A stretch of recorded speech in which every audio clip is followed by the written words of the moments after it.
Welcome to stunning Sefton Park. If you've not been here, it is something of a, I think I'm right in saying, a Victorian masterpiece, and being here today got me thinking very much. Look at this tree, it's absolutely beautiful. Got me thinking about coaching, for the autumn-winter season. So we're just touching autumn now as we reach the end of summer and start moving into autumn. Gets a lot of us thinking about what summer, autumn, winter, and then ultimately our threshold into the new year, what that will look like for our coaching and how we might prepare for the spring races. For some of us, it seems like that's an awful long time into the future, and it sort of makes us question why we're doing that now. But in my experience as a racer and experience as a coach, what you do now, 6 months ahead, is usually the biggest, or will have the biggest impact on you as a runner in that 6 month window further down the line. Gosh, it's dark under these trees, isn't it? We're not quite there in autumn yet. Oh, there we go, the light filters changed. But you can't, I think, the biggest improvements you can make in your running come from the longest period of time you have available. In other words, if you try and make changes in a 2 or 3 month window, you're not going to see the greatest result from that. But if you give yourself 6 months, a year to make those changes, you see a vast improvement and a huge difference in terms of the overall outcome to your training. For example, if you want to increase speed, or you want to get faster, that might be a goal for you. It might not be, it doesn't matter.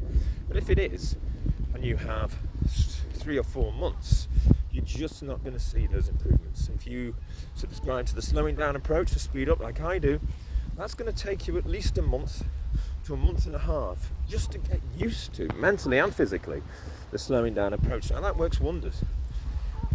If you've only got 3 months to train, I beg your pardon, then you've already committed 1.5 of those, half the time, 50% of your time window, to just getting used to your new training methodology. And you might say, well, I'll carry on doing what I'm doing, Jeff. What I would suggest, however, is that you may consider the longer training window you have, i.e. the 6 months I mentioned earlier on, then the greater opportunity you have to achieve your goals. Sometimes we focus so much on the micro. In other words, when's my next race? It's in a month's time. Well, goodness gracious, right, I want to be a little bit faster than I was for this one last year, so I've got to get a move on and do some more training. Quite often we focus on that micro window, when in fact, if we focused on, okay, what's my priority race for this 6 month period or this year? One of my training windows was 3 years. So I had a 3-year plan for a particular race. I didn't train consistently for 3 years. What I did was I split my training down into 3 6-month sections. One of them I think may have been 7 months or 8 months, but that was an exception rather than a rule. So sometimes understanding, hello pigeons, understanding where your A priority race is. For me, that particular year, or a particular 3-year block was the Welsh 3000s. I've done lots of other races, but not always at the same time as each other. So if I had a 6 month or a 9 month block, mostly my focus was on the one race, the Welsh 3000s. If another race appeared, it wasn't as important as that race, and therefore, if it fitted in with my schedule toward the Welsh 3000s, great. If it didn't, I might not do it, or I might not put that much effort into it. So when I'm towing the start line, I might not be thinking, oh, how well will I do here? I'm just thinking, okay, this is great training. Happens to be a race. It's not that important to me. Now you may think, well, I'm not really that bothered about most of the races, or I don't have a standout one, Jeff. And that's okay. Then it might not be a race per se that you're looking to improve on. It might in fact be an outcome that is physical or fitness wise, or it might just be health, mightn't it? Just be health, you know what I mean? So you might be thinking, right, well, I don't particularly want to do the XYZ 5k any faster than I did it last year. But what I actually want to do, Jeff, is I want to feel like every time I start running, the first half hour doesn't have me short of breath all the time.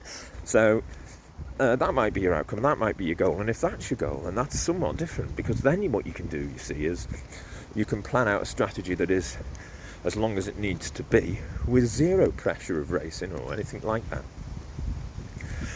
And you can achieve that goal outcome with less pressure in a way, because you don't have a definite time point to achieve it in.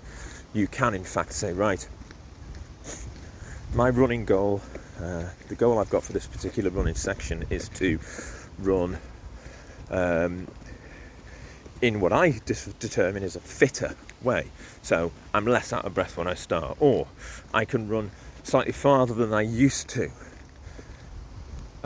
at this point in time. So maybe I can run 5k now. I want to be able to run 6k by the time I get to Christmas, whatever it is. Or by the time I get to summer, I want to be able to run 10k and I can only run 7 now, whatever. Then you can sort of either apply a date deadline to it to give yourself an opportunity to structure your training, or you can take the date away entirely and say, I'm all right, thanks. I'll get there when I get there, but I will put some steps in place over the next few months to see progress. So there's a couple of different coaching methods that I've put together in this video, just under 7 minutes. Hope it's been useful for you. If you've got questions, as always, let me know. You know I'm a coach, so you don't need me to advertise the fact that I do that. I have got a couple of spaces available on monthly coaching. If you don't want that, you want a one-off plan, I'll do that for you. Or if you just want some free advice, pop me a message. See you soon, guys. Bye now.